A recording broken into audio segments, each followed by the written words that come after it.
என் மனதில் உள்ள நெருடலால் தான் அவனிடம் சரியாக பேசக்கூட இல்லை. அப்போ உமா கூறினது போல ரிஷிக்கு ஏற்கனவே கல்யாணம் நடந்து விட்டதா? எல்லாம் உண்மையா? அந்த அனிதாவும் நிச்சயம் வரவேற்பு நடந்த மாதிரி தானே சொன்னா. கல்யாணம் நடந்தது போல சொல்லவில்லையே. அப்படித்தான் சொன்னாளா? இவர்களை பார்த்து அவள் சொன்னதை கூட ஒழுங்காய் கேட்காமல் போனேனே. அப்படித்தான் இருக்கும். அப்பா, அம்மா, தாமரை, அத்தை அப்படி ஒரு வாழ்க்கை ஏற்படுத்தி கொடுப்பாங்களா? ஒருவேளை ரிஷியின் மேல் உள்ள பிரியத்தால் என்னை இரண்டாதாரமாக என்று அதற்கு மேல் அவளால் யோசிக்க கூட முடியவில்லை. அப்படி இருக்காது என்று அவளுக்குள் பல தடவை சொல்லிக்கொண்டாள். மாலை இருவரும் எத்தனை சந்தோஷமாக பேசி சிரித்தோம். அதற்குள் இப்படி நடக்கணுமா என்று அவளுக்கு அழுகை முட்டி கொண்டு வந்தது. ரிஷி சக்தி வீட்டிற்கு வேகமாக வந்தான். வாசலில் சக்தி காலனியை பார்த்தவுடன் தான் நிம்மதி அடைந்தான். தேவியும் ராமும், என்ன மாப்பிள, சக்தி இப்பதான் ஆட்டோவில் வந்தா, நீங்க பின்னாலே வந்து நிக்கிறீங்க? அது ஒன்றுமில்ல மாமா, வேலை இருக்கு, நீ கிளம்புன்னு சொன்னேன். அப்புறம் சக்தி வீடு வந்து சேர்ந்தாலோ என்று யோசித்து கிளம்பி வந்துட்டேன் என்று மழுப்பினான். அவ என்ன சின்ன குழந்தையா மாப்பிள? பழங்கின இடம்தானே, உங்க வேலை முடித்து மெதுவாகவே வந்து இருக்கலாம் மாப்பிள என்றார் ராம். நான் போய் அவளை பார்க்கறேன் என்று மேலே தடதடுக்கும் இதயத்தோடு சென்றான். அவர்கள் அறை உள்ளே தாள் போட்டு இருந்தது. இவன் ஏன் இப்படி செய்கிறான்? ரிஷி மெதுவாக கதவை தட்டினான். ரொம்ப நேரம் அவளை அழைத்து பார்த்தும் பொறுமை இழந்தான். அவன் செல்லில் இருந்து பல தடவை கால் செய்தான். அவள் எடுத்த பாடு இல்லை. தேவையில்லாமல் சீன் உண்டு பண்றா இவள என்று சக்தியை கோபமாக திட்டிக் கொண்டு இருந்தான். அரை மணி நேரம் பொறுத்து ரிஷி தேவி மாடி ஏறி வரும் அரவம் கேட்டு பாத்ரூம் பால்கனி வழியாக அவர்கள் ரூமிற்கு குதித்தான். இதை எதிர்பார்க்காத சக்தி மனதில், அடப்பாவி, செய்கிற வேலையை பாரு. சக்தி மனதில், என் நந்துவிற்கு எப்படி அவன் முத்தம் கொடுக்கலாம்? என் முன்னாலே அத்தனை உரிமையை கட்டி பிடிக்கிறா. எல்லாம் இந்த நந்துவை போடணும் என்று அவனுக்கு அர்ச்சனை தொடர்ந்தது. முத்தம் கொடுத்தால் அப்படியே உறைந்து நிற்கிறான். நான் மட்டும்தான் அவன் மனைவி என்று அதையே சொல்லிக் கொண்டு இருந்தாள். அவள் பொண்டாட்டி என்றால் என்னால் இவனை பிரிந்து இருக்க முடியுமா என்று ஏதேதோ சக்தி எண்ணி குழம்பினாள். கண்களில் கண்ணீர் நிற்காமல் வழிந்தது. துடைக்க கூட தோன்றாமல் அப்படியே படுத்து அழுது கொண்டு இருந்தாள். அவள் உடல் அழுகையில் விசும்புவதை பார்த்து சக்தி என்று மெதுவாக அழைத்தான். அவள் அசைந்த பாடில்லை. சக்தி என்று அவளை தொடும்போது அழுதபடியே எழுந்து அமர்ந்தாள். அழாத குட்டிமா, நான் சொல்றத கொஞ்சம் கேளு கண்ணம்மா. ஒன்றும் சொல்ல வேண்டாம் மிஸ்டர் ரிஷிநந்தன், நான் நீங்க சொல்றது எதுவும் கேட்க தயாரா இல்லை என்று விசும்பிக் கொண்டே படுத்து கொண்டாள். சக்தி என்று அழைத்தான். நந்து, ஒன்று மட்டும் சொல்லுங்க, அவ உங்க பொண்டாட்டி என்றால் நான் யாரு என்று மறுபடியும் அழ ஆரம்பித்தாள். சக்தி, அழாத கண்ணம்மா, நீ மட்டும்தான் என் பொண்டாட்டி. அந்த தகுதி உனக்கு மட்டும்தான். அவள் பேசாமல் இருந்தபோது, சக்தி, இப்படி கதவை சாத்தினால் உங்க அப்பா அம்மா என்ன நினைப்பாங்க? என்னால் உங்க வீட்டிலும் நம்ம வீட்டிலும் யாரும் எப்பொழுதும் வருத்தப்படக்கூடாது. நம்ம சண்டை எதுவா இருந்தாலும் நம்ம அறைக்குள் மட்டும்தான் இருக்கணும். ஏற்கனவே அவர்கள் பட்டதும் போதும். சக்தி மனதில், நான் மட்டும் வருந்தினால் சரியா? இவனை என்று பேசாமல் கண் மூடி படுத்து இருந்தாள். அவள் அருகில் சற்று நேரம் நின்று பார்த்த ரிஷி நகர்ந்து விட்டான். ரிஷி நகர்ந்தவுடன், விடாக்கொண்டன் நகர்றாம் பாரு என்று பெருமூச்சு விட்டாள். என்னிடம் எப்படி நந்து உங்களுக்கு மறைக்கணும்னு தோணுச்சு? என்னை யாரோ போலதானே நினைத்து சொல்லவில்லை என்று மனதில் புலம்பினாள். ரிஷிக்கு கோபம் அதிகமானது. நான் சொல்றதை கேட்காமல் அப்படி என்ன இவளுக்கு பிடிவாதம்? ரிஷி அவன் அன்னையை அழைத்து எல்லா விவரத்தையும் கூறினான். தாமரை, அவ வருத்தப்படாம சொல்லு. இதற்கு தான் அவனிடம் ரிஷி கோவப்படாத பொறுமையா அன்றே சொன்னேன். அம்மா முதலிலே நான் சொல்லிவிடலாம் என்றுதான் அவளிடம் பேச்சை தொடங்கினேன். அப்ப மகாராணி ஒன்றும் சொல்ல வேண்டாம் என்று தடுத்தாச்சு. இப்ப வந்து நீ என்னிடம் எதுவும் சொல்லவில்லை என்று குறைப்பட்டால் எப்படி அம்மா? வேண்டுமென்றால் நான் பேசட்டுமா என்று தாமரை கேட்டபோது, அம்மா, நானே பார்த்துக்கிறேன், அவளை நானே சமாளிக்கிறேன் என்று வைத்தான். ரிஷி இப்ப பேசினால் கோபம்தான் அதிகமாகும். அவளுக்கு கேட்கிற மனநிலை இல்லை. எனக்கும் சொல்ற மனநிலை இல்ல. நந்து குளியல் அறைக்குள் புகுந்த நேரம் சக்தி போர்வையை எடுத்து சோஃபாவில் படுத்துக்கொண்டாள். குளித்து வெளியே வந்தவுடன் சக்தியை பார்த்து, சக்தி, உனக்கு முதுகு வலிக்கும், நீ எப்பொழுதும் போல இந்த மெத்தையிலே படுத்துக்கோ என்று சொல்லும்போது அவனை முறைத்து சோஃபாவில் படுத்துக்கொண்டாள்.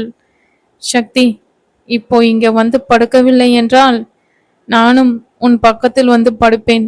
அங்க நம்ம 2 பேருக்குமே தாராளமா இடம் போதும் என்றால் அங்கேயே படுத்துக்கோ, நான் இப்ப வரேன் என்றபோது சக்தி, ஐயோ, இவன் வந்தாலும் வந்துடுவான் என்று கோபமாக காலை உதைத்து கொண்டு அவள் இடத்தில் படுத்தாள்.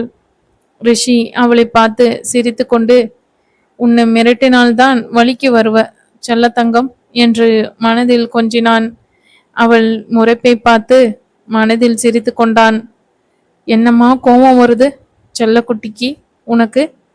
கூடிய சீக்கிரம் உனக்கு எல்லா உண்மையும் தெரியும். அப்ப நீயே வருவ பட்டுக்குட்டி என்று கண் அயர்ந்தான். காலை ரிஷி கண் விழிக்கும் முன்பே சக்தி கீழே சென்று விட்டாள். ரிஷி எழுந்தவுடன் சக்தியை தேடினான். அதற்குள் எழுந்து கீழே போயாச்சா? இன்று எப்படியாவது சக்தியிடம் பேச வேண்டும்.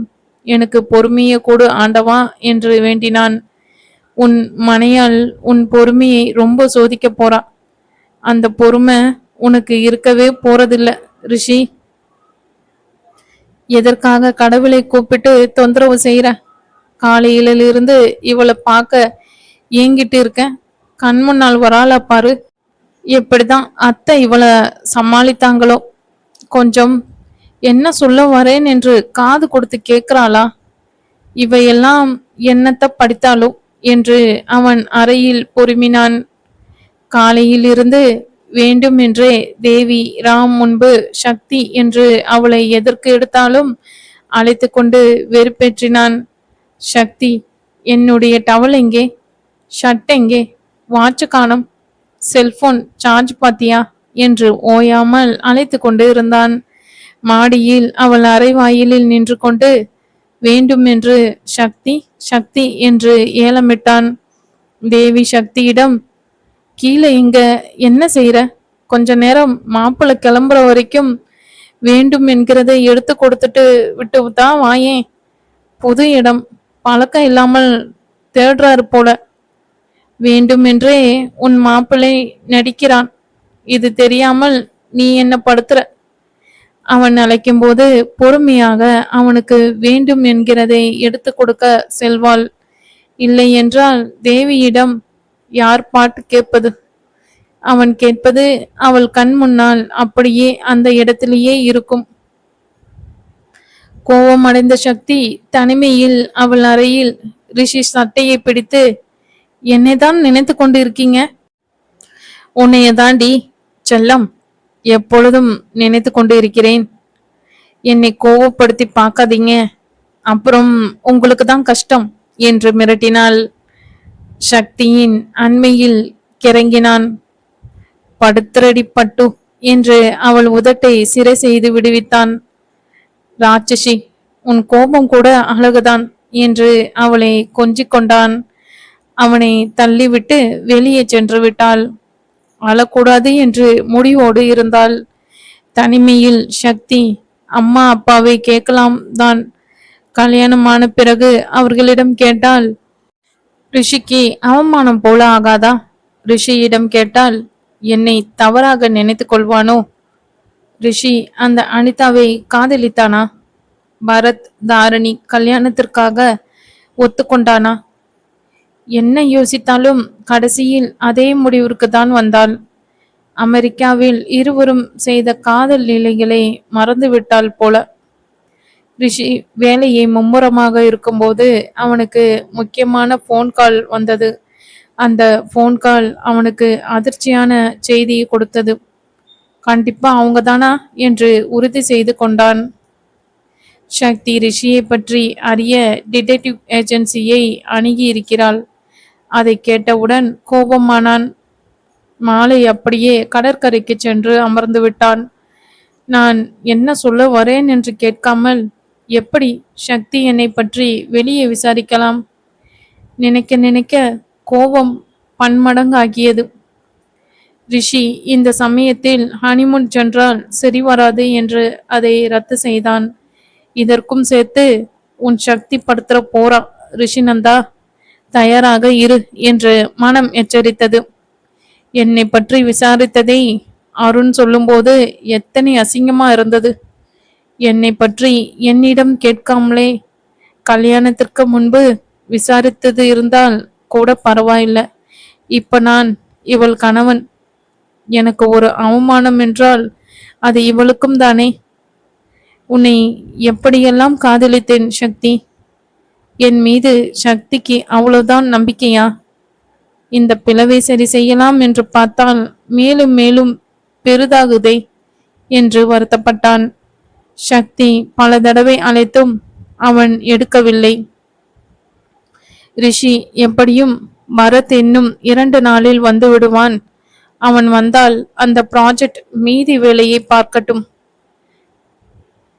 அந்த வேலை முடிந்ததும் டெலிவரி செய்தாச்சு. சின்ன சின்ன பக் வந்தால் பரத் வந்து பார்த்து கொள்ளட்டும். சக்தி ஜேம்ஸ் பாண்ட் வேலையெல்லாம் செய்து முடித்து வந்தால் வரட்டும். இல்லை என்றால் இங்கேயே இருக்கட்டும்.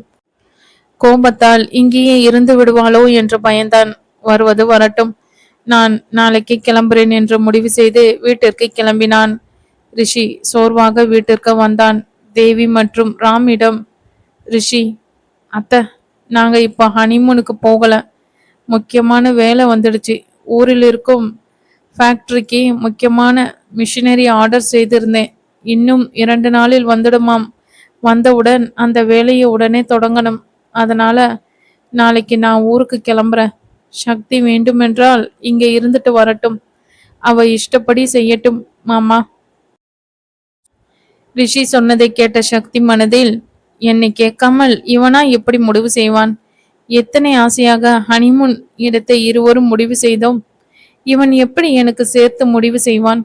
வரட்டும் என்று அவள் அறையில் பொறுமி நடந்து அவனுக்காக காத்து கொண்டு இருந்தாள். ரிஷி, எனக்கு வேலை இருக்கு மாமா, கொஞ்சம் வெளியே போயிட்டு வரேன் என்று காப்பியை குடித்துவிட்டு சக்தியிடம் சொல்லாமல் கிளம்பி விட்டான். வீட்டிலிருந்து மயிலாப்பூர் கற்பகாம்பாள் கோயிலுக்கு சென்று அமர்ந்து விட்டான். பீச், சினிமா என்று பொண்டாட்டி கூட சுத்துறதை விட்டு இப்படி தனியா கோயிலுக்கு வந்து உட்கார்ந்து இருக்கேன். எல்லாம் இந்த சக்தி ராட்சசியனால் தான். கோவிலில் சிறிது நேரம் அமர்ந்தவுடன் அவன் கோபம் கொஞ்சம் மட்டுப்பட்டது. ரொம்ப நேரம் காத்து கொண்டு இருந்த சக்தி இன்னும் என்ன செய்கிறாரு என்று கீழே சென்றபோது ஹாலில் அவள் பாட்டி மரகதம் மட்டும் டிவி பார்த்து கொண்டு இருந்தாள். சமையல் அறையில் இருந்த அவள் அன்னையிடம், எங்கம்மா நந்துவும் அப்பாவும்? மாப்பிள்ளை ஏதோ வேலை இருக்கு, லேட் ஆகும் என்று கிளம்பினாரு. அப்பா கிளப்பு வரைக்கும் போயிருக்காரு சக்தி. நீ காப்பி குடிக்க கூட ஆளை காணும். என்னிடம் சொல்லிவிட்டு கூட போகலை. அப்பவே போயாச்சா என்று சக்தி கோபமானாள். சக்தி சோர்ந்த முகத்தை பார்த்து, தேவி ஏண்டா ஒரு மாதிரியா இருக்க? ட்ரிப்பு கேன்சல் ஆயிடுச்சு என்று வருத்தமா? ரிஷி வேலை முடித்து அழைத்து செல்வார். இதற்கு எல்லாம் வருத்தப்படலாமா? போன வருடம் கூட லண்டன் போயிட்டு தானே வந்தோம். சின்ன குழந்தை போல ஏன் நடந்துக்கிற சக்தி குட்டி? சக்தி ஒன்றும் பேசாமல் காப்பி எடுத்துக்கொண்டு தோட்டத்தில் இருக்கும் ஊஞ்சலுக்கு சென்றாள். ரிஷிக்கு அப்படி என்ன வேலை? அந்த மாதிரி எதுவும் சொல்லலையே. ஒருவேளை முதலில் யோசித்த வேலையோ? எங்க போனாரு என்று அவனுக்கு அழைத்தாள். இவள் கால் பார்த்து ரிஷி கட் செய்தான். ஏதாவது மீட்டிங்கில் இருப்பாரு என்று அவளை சமாதானம் செய்து கொண்டாள். வேலை முடிந்தவுடன் கூப்பிடுங்க என்று பல மெசேஜ் கொடுத்தாள். நான் கோவமா இருந்ததனால் ட்ரிப் கேன்சல் செய்துட்டாரா? எல்லாரும் பொண்டாட்டியே தாஜா செய்ய வெளியே அழைத்து போவாங்க. இவன் எப்படி கேன்சல் செய்யலாம்? அவள் மனசாட்சி, நீ இருக்கும் மூடில் ஹனிமூன் போய் என்னத்தை கிழிக்க போற என்று கேட்டவுடன், நான் சுத்தி பார்க்க போறேன் என்று அதை அடக்கினாள். அவளை தேடி அங்கு வந்த ராம், என்ன குட்டி, ஏன் ஒரு மாதிரி இருக்கீங்க? மேடம் ஊருக்கு போகல என்று ஏமாற்றமா? அப்படியெல்லாம் இல்லை டாடி, கொஞ்சம் டயர்டா இருக்கு, தூங்கி எழுந்தால் சரியா போயிடும். அவளுக்கே சரியான காரணம் தெரியாமல் அவள் தந்தையிடம் என்ன என்று சொல்லுவாள்? நான் அவருடன் ஊருக்கு போகலப்பா என்று அவளுக்கு கண்களில் கண்ணீர் முட்டி கொண்டு வந்தது. ராம் பதறி, சக்தி குட்டிக்கு என்ன ஆச்சு? உங்க அம்மாவை விட உனக்கு தாமரை அத்தை தான் பிடிக்கும். அங்க இருந்து நைட்டு கிளம்புனா காலையில் பார்த்துக்க போறோம். உனக்கு பழகின இடம் வேற. அப்புறம் எதுக்கு குட்டி போகலன்னு சொல்ற? ரிஷி மாப்பிளையும் உங்க அத்தையும் இதை கேட்டால் வருத்தப்படுவாங்க கண்ணா. சக்தி மனதில் அவங்களை மட்டும் பாக்குறீங்க, என்னை பற்றி யாரும் யோசிக்கவே இல்லையே அப்பா. இங்க வரணும்னு ரிஷியிடம் சொன்னால் உடனே அழைத்து வந்து விடுவான். கவலைப்படாமல் கிளம்பு. ரிஷி உன்னை நல்லா பார்த்துப்பார் என்ற நம்பிக்கையில் 100% இருக்கு. குறை இருந்தாலும் அட்ஜஸ்ட் செய்து கொண்டு போகணும் கண்ணா. வீம்பாக சண்டை போடாதே. எந்த பெற்றோரா இருந்தாலும் அதே அட்வைஸ் தானே என்று இருந்தது சக்திக்கு. என்று அவன் புகழ் பாடி சக்தி தலைவலியை அதிகப்படுத்தினார். ரிஷி அன்று இரவு வெகு நேரம் ஆகிதான் வீட்டிற்கு திரும்பினான். சக்தி அதற்குள் தூங்கிவிட்டாள். எல்லோரும் ஒரே போலதான், இவன் மட்டும் என்ன விதிவிலக்கா? அப்படியே மெத்தையில் விழுந்தான். அவன் பழைய நினைவுகளில் மூழ்கினான். ரிஷி அமெரிக்கா வேலையை விட்டு இந்தியா வந்த 2 வருடத்தில் அவன் தொழில் தொடங்கின புதிதில் ரிஷிக்கு தாமரை பெண் பார்க்க ஆரம்பித்தாள். பல லட்சம் சம்பளத்தில் கேம்பஸ் தேர்வில் தேர்வாகி அங்கு பார்த்த வேலையை வேண்டாம் என்று உதறி கொண்டு வந்தவன். பல பேர் பிழைக்க தெரியாதவன் என்று அவன் காது படவே பேசுவதை கேட்டு வருந்தினான். எல்லா பெண்களும் அவன் எங்கேயாவது வேலை, சென்னை, பெங்களூர் என்று வேலை செய்தால் உடனே திருமணம் செய்து கொள்ளலாம். அவன் கிராமத்தில் இருந்தால் கல்யாணம் வேண்டாம் என்று கேட்ட இடத்தில் எல்லாம் மறுத்தார்கள்.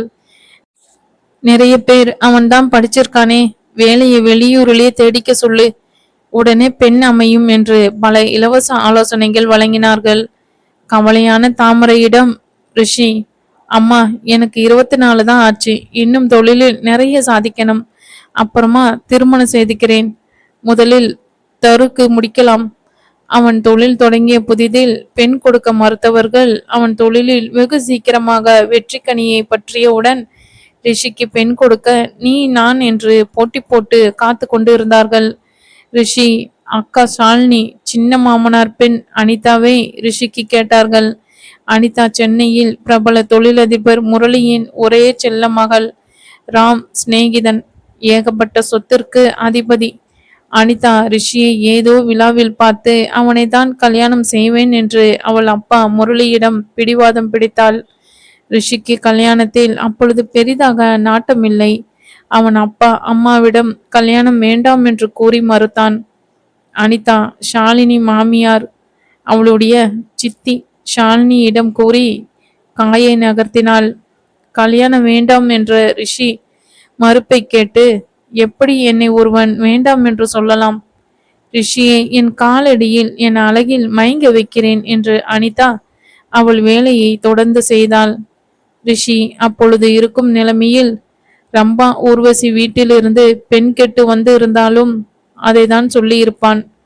தாமரை தன் மகனுக்கு பெரிய இடத்தில் வரன் வந்ததிலிருந்து பயங்கர சந்தோஷம். லிங்கம், நமக்கே பல தலைமுறைக்கு வேண்டும் அளவு சொத்து இருக்கு, பொண்ணு நல்லா இருந்தா போதும், ரிஷிக்கு பிடிக்கணும் என்று மட்டும் கூறினார். நம்ம ஷாலினி சின்ன மாமனார் பெண் தான், அதனால ஒரு பிரச்சனையும் வராது என்று எப்பொழுதும் அதையே பேசினாள். ரிஷி முதலில் 2 வருடம் போகட்டும் அம்மா என்று சொல்லி பார்த்தான். நல்ல வரன் நாமெல்லாம் தேடி போனாலும் இந்த மாதிரி அமையாது. ஷாலினி வீட்டில் கோபித்துக்குள்ள போறாங்க. சரி சொல்லு ராஜா என்று பேசியே அவனை சரி செய்தாள். அவன் மனம் மாறுவதற்குள் அவசரமாக கல்யாண தேதியை குறித்தாள். கல்யாணம் என்றதிலிருந்து அவனுக்கு சக்தியின் அழகு, குழந்தை முகம் மின்னி மறைந்தது. அந்த நேரத்தில் அவனுக்கு சக்தி மீது தோன்றியது காதலா என்றால் அவனுக்கு சொல்ல தெரிந்திருக்காது. எதற்கு தேவையில்லாமல் அவள் முகம் தோன்ற வேண்டும் என்று எண்ணி அதை அப்படியே விட்டான். அப்போதே யோசித்து இருந்தால் அது காதல் என்று புரிந்திருக்கும். பல பிரச்சனைகளை தவிர்த்து இருக்கலாம். தாமரை, ரிஷி, உனக்கு இந்த கல்யாணத்தில் விருப்பம்தானே? உனக்கு அனிதாவை பிடித்திருக்கிறதா? நான் அவளை பார்த்து இருந்தால் தானே அவள் எப்படி கருப்பா சிவப்பா நெட்டையா குட்டையா பிடித்திருக்கிறதா இல்லையான்னு சொல்ல முடியும் என்று மனதில் பேசிக்கொண்டான். ஏன் ரிஷி? அனிதா கூட பேசவில்லை. அவள் என்னிடம் போன் செய்து ஒரே புலம்பல் என்ற தாமரையிடம் வேலை காரணமாக இப்ப பேசுறேன் அப்ப பேசுறேன்னு ஏதோ சொல்லி ரிஷி அவளுடன் பேசுவதை தவிர்த்தான். அனிதா சென்னையில் இருந்து திடீரென அவர்கள் கிராமத்திற்கு வந்தாள். ரிஷி தொழில் விஷயமாக பெங்களூர் சென்று இருந்தான். அனிதா மனதில் நான் என்ன சொல்லியும் இந்த ரிஷி ஊருக்கு போயிட்டானே, எனக்கு இருக்கும் பணத்திற்கு இவங்க எல்லாம் கால் தூசிக்கு சமம். ரிஷி ஆண்மை திமிரினால் கவரப்பட்டுதான் கல்யாணத்திற்கு சொல்வதே. கல்யாணமான பிறகு உங்களுக்கு எல்லாம் நான் யார் என்று காட்டுகிறேன், அப்போ தெரியதானே போகுது என்று கோபம் கொண்டாள். பொன்னம்பலம் ரிஷி தாத்தா அவளிடம், நாங்க தான் உன்னை கல்யாணத்துக்கு பிறகு முறையே அழைத்து கொண்டு வரணும், இப்படியெல்லாம் செய்யக்கூடாது, இந்த ஊரில் எங்களுக்கு என்று மரியாதை இருக்கு, கௌரவம் இருக்கு என்று அவளை பேச்சால் குற்றம் சாட்டினார். அனிதா கோபமாக, நீங்க உங்க காலத்திலேயே இருங்க, இப்போ எல்லாம் கல்யாணத்துக்கு முன்னாடியே ஒன்றாக இருந்து குடும்பம் நடத்துறாங்க, இதுக்கே இப்படி சொல்றீங்க என்று கூறியதை கேட்ட தாத்தா பொன்னம்பலம் முகத்தை சுளித்தார். ஏம்மா அனிதா, எந்த காலமா இருந்தாலும் பொம்பளைங்க தான் குழந்தை பெத்துக்கணும், கையால தான் சாப்பிடணும். அவள் மனதில் வன்மமாக, உன்னை முதல்ல இந்த வீட்டுல இருந்து துரத்துறேன் கிளம், உன்னுடைய கௌரவத்தை மரியாதையை எல்லாம் அழிக்கிற என்று கருவினாள். அனிதாவுக்கு சென்னை சிட்டியில் இருந்து பழகி எதற்கு எடுத்தாலும் தாரணியை மட்டம் தட்டி வந்த அரை நாளில் கிராம வாழ்க்கை போர் அடித்தது. உனக்கு ஒன்றும் தெரிய மாட்டேங்குது, சரியான பட்டிக்காடு என்று பேசி வைத்தாள். தாரிணி கண்டிப்பா இவ அண்ணியாக வந்தா சரிப்பட்டு வராது, அம்மாக்கு எப்படி இவளை போய் பிடித்து இருக்கு, கண்ணு தெரியாதவன் கூட இந்த பேய் பிடித்து இருக்கு என்று சொல்ல மாட்டான், என்ன செய்ய என்று யோசித்தாள். அண்ணனுக்கு ஏத்த ஜோடி என்றவுடன் அவள் நெருங்கிய தோழி சக்திதான் தோன்றினாள். எதையும் வெளியே சொல்ல முடியாமல் தாரணி அமைதியாக இருந்தாள். ரிஷியும் 2 நாள் பெங்களூர் சென்றுள்ளதால் அனிதா வந்த அன்றே எனக்கு இங்கே மூச்சு முட்டுது, இங்கே எல்லாம் நான் எப்படி இருப்பேன் என்று பெரிய ரகலை செய்து கிளம்பிவிட்டாள். அவளுடைய பழக்கம் நடை உடை எதுவும் அந்த வீட்டில் யாருக்கும் பிடிக்கவில்லை. சிவகாமிதான், ஆதவ் அம்மா கொஞ்ச நாள் போனால் பழகிடுவா, நம்ம சக்தி குட்டிக்கு இந்த ஊர் எப்படி பிடிக்கும் அது போல அனிதாவுக்கும் கண்டிப்பா பிடிக்கும் என்று கலங்கிய தாமரையே தேற்றினாள். தாமரை அவளிடம், என்னமோ நீ சொல்ற சிவகாமி, எனக்கு என்ன என்று சொல்ல தெரியவில்லை, நமக்கு பிடிக்க என்ன இருக்கு அக்கா, நம்ம ரிஷிக்கு பிடித்தால் போதும்.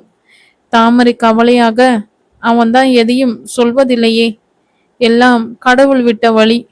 தாமரை மது கேட்காமல் சென்னையில் சக்தி அன்னை தேவியிடம் அனிதாவை பற்றி கேட்டாள். தேவிக்கு முதலில் இருந்தே அனிதா வீட்டினரை கண்டால் பிடிக்காது. இப்போது கேட்டவுடன் என்ன சொல்ல முடியும், நல்ல பெண் என்று கூறினாள். தேவி, நான் பொய் சொல்லிட்டேன் என்று ராமிடம் கவலைப்பட்டாள். அந்த நல்ல பையனுக்கு கண்டிப்பா அனிதா ஒத்து போக மாட்டா என்று வருத்தப்பட்டாள்.